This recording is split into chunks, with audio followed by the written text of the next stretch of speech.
আর এই যে ছবি দেখাচ্ছিলাম, এই ছবি তো দুপুরের ছবি দেখাচ্ছিলাম, যে সময় পরিস্থিতি উত্তপ্ত হয়ে ওঠে। মহেশতলার পরিস্থিতি সন্ধ্যের পর নিয়ন্ত্রণে। মহেশতলায় জারি 163 ধারা, এরিয়া ডমিনেশনে পুলিশের রুট মার্চ। মহেশতলায় সরেজমিনে কলকাতার সিপি, নতুন করে অশান্তি এড়াতে পুলিশ পিকেট, পুলিশের মাইকিং। দেখুন সেই ছবি।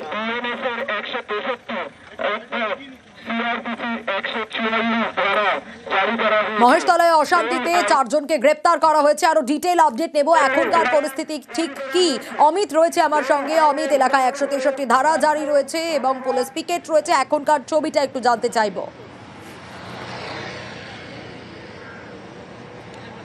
দেখো, রবীন্দ্রনগর থানা এলাকায় এই মুহূর্তে 163 নম্বর ধারায়, আমরা যদি আগের যদি আইন ধরি তাহলে 144 ধারা কিন্তু জারি করা হয়েছে এবং তারপর থেকেই পরিবেশ এলাকা থমথমে রয়েছে। এবং এই মুহূর্তে আমি রয়েছি মহেশতলা রবীন্দ্রনগর থানার জুরিডিকশন, অন্যদিকে কলকাতা পুলিশের যে নাদিয়াল থানা এলাকা শুরু হচ্ছে সেই জায়গাটা আকরা মোড়। এই আকরা মোড়, এখানেও কিন্তু অশান্তির পরিবেশ তৈরি হয়েছিল এবং দুপক্ষের মধ্যে কিন্তু ঝামেলা। পরবর্তী সময় পুলিশকে লক্ষ্য করে ইট বৃষ্টি এবং এখনো পর্যন্ত রাস্তায় কিন্তু সেই সমস্ত চিহ্ন এখনো পড়ে রয়েছে। গাড়ির কাজ ভাঙা হয়, পুলিশের গাড়ি ভাঙা হয়, ডিসি পোর্ট তিনি নিজে ইনজিওর্ড হয়েছেন। অন্যদিকে এই মুহূর্তে রাতের ছবি তোমাকে দেখাচ্ছি, বিকেলেও কিন্তু এই রাস্তা অবরুদ্ধ হয়েছিল। এই মুহূর্তে দেখতেই পাচ্ছ স্বাভাবিক জনজীবন আস্তে আস্তে হচ্ছে এবং এলাকার যারা মানুষ রয়েছে বা এলাকাবাসী রয়েছে তারা কিন্তু নিজেরা যাতায়াত করছেন এবং বিভিন্ন মোড়ে এই মুহূর্তে পুলিশ পিকেট রয়েছে। আমি আকরা মোড়ে ছবি তুলে ধরছি। এই মুহূর্তে দেখতে পাচ্ছি কলকাতা পুলিশের তরফে বিভিন্ন জায়গাতে ইতিমধ্যে পিকেট করা রয়েছে। আমি আরও একবার ছবিটা দেখাতে বলবো। আমার ঠিক এই রাস্তাটা জুড়ে আমি যদি ধরি, আমার সামনে আমি যে রাস্তা দেখাচ্ছিলাম, সামনে থেকে গেলেই রবীন্দ্রনগর থানা। অন্যদিকে এই যে রাস্তা তুমি দেখতে পাচ্ছ সোজা, এই রাস্তা হচ্ছে কলকাতা পুলিশের অন্তর্গত এলাকার মধ্যে পড়ে। এটি আকরা রোড, সামনে আকরা ফটক রোড মোড় এবং আস্তে আস্তে মেটিয়া বুরুজ বা গার্ডেন এই এলাকায় চলে যাওয়া যায়। সেক্ষেত্রে পুলিশ কমিশনার তিনি নিজে এসেছিলেন। এখানে উচ্চপদস্থ আধিকারিক তারা কিন্তু এখনো পর্যন্ত রয়েছেন এবং বিভিন্ন জায়গাতে এখনো দেখা যাচ্ছে যে বিভিন্ন পকেট যেখানে রয়েছে।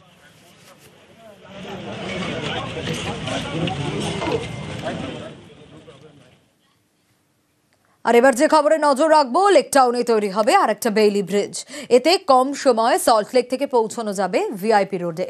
আর এর জেরে উল্টোডাঙ্গা ভিআইপি কানেক্টরে যানজটও কমবে।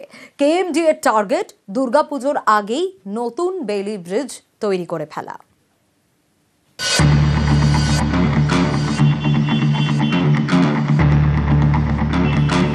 একদিকে ভিআইপি রোড, আরেকদিকে সল্টলেক, মাঝখানে কেষ্টপুর খাল। লেক টাউনের কাছে এই খালের উপরে রয়েছে বেইলি ব্রিজ। খুব সহজে এবং কম সময়ে ভিআইপি রোড থেকে সল্টলেকে ঢোকা যায়। এবার সল্টলেক থেকে ভিআইপি রোডে ওঠার জন্য তৈরি হবে বেইলি ব্রিজ গোলাঘাটার কাছে। অনেকটাই সুবিধা হবে এবং উল্টোডাঙ্গার জামটা কমবে। হ্যাঁ, এটা চাহিদা ছিল, অনেক দিন ধরে চাহিদা ছিল, কিন্তু এটা হচ্ছিল না। আর এটা যিনিই করেছেন উনি এটা খুব ভালো কাজ করেছেন এবং এরকম উনি যদি আর একটা করে দিতে পারেন মানুষের অনেকটাই সুবিধা হবে কাজে যাতায়াতের পথে। উল্টোডাঙ্গার ঝঞ্ঝাট কমবে, ভিআইপির ঝঞ্ঝাট কমে যাবে, অনেকটাই ঝঞ্ঝাট কমবে। বছর 7 আগে উল্টোডাঙ্গা উড়ালপুলের একাংশ ভেঙে পড়ে, বন্ধ হয়ে যায় উড়ালপুল ধরে যাতায়াত। এর জেরে ভিআইপি রোডে যানজট বাড়তে থাকে। সেই যানজট এড়াতে লেক টাউনে তৈরি হয় বেইলি ব্রিজ। এতে সহজে ভিআইপি রোড থেকে সল্টলেকে ঢোকা যায়, কিন্তু সল্টলেক থেকে কম সময়ে ভিআইপি রোডে ওঠার উপায় নেই। তাই সল্টলেক থেকে পৌঁছতে হয় ইএম বাইপাস, সেখান থেকে উল্টোডাঙ্গা হয়ে ভিআইপি রোড। কিন্তু এতে উল্টোডাঙ্গা ভিআইপি কানেক্টরে প্রতিদিন যানজটের ভোগান্তি। তাই দ্বিমুখী বেইলি ব্রিজের দাবি ছিল দীর্ঘদিনের, সেই মতো এবার পদক্ষেপ। বেইলি ব্রিজ তৈরির জন্য লেক টাউনের গোলাঘাটাকে চিহ্নিত করা হয়। এখানেই তৈরি হবে নতুন বেইলি ব্রিজ। খরচ হবে 7 কোটি টাকা। কেএমডি এর টার্গেট দুর্গাপুজোর আগে কাজ শেষ করা। মানুষ যেতেও পারতো, ফেরার পথ ছিল না, কিন্তু এখন 2 লেনের একটা বেইলি ব্রিজ কেএমডিএকে দিয়ে আমরা করাচ্ছি। সব কিছু অনুমতি নেওয়ার পর এই কাজটা হচ্ছে। আশা করছি পুজোর মধ্যে এটা সম্পূর্ণ হবে এবং 2 লেনে বেইলি ব্রিজটা হবে। একটা দিকে যাবে, একটা দিক থেকে আসবে, এটা মানুষের অনেক উপকার হবে। এইখানে ডবল লেন যদি ব্রিজ হয় তাহলে আমাদের ক্ষেত্রে অনেকটা সুবিধা হবে, বিকজ একদিক থেকে যদি যাতায়াতের হয় আর রিটার্ন যদি আরেক সাইড থেকে আসা হয় তাহলে আমার মনে হয় বেস্ট হবে। আমাদের ট্রাফিকটাও অনেকটা কন্ট্রোলের মধ্যে আসবে। দীর্ঘদিনের দাবি মেনে অবশেষে ভিআইপি রোড থেকে দ্বিমুখী বেইলি ব্রিজ তৈরি হচ্ছে।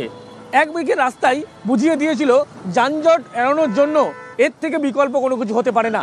এরপরই এই সমাধান, যা সাধারণ মানুষের অত্যন্ত কাজে লাগবে। ক্যামেরা রাজীব সিংয়ের সঙ্গে অনুপ চক্রবর্তী, নিউজ 18 বাংলা, কলকাতা।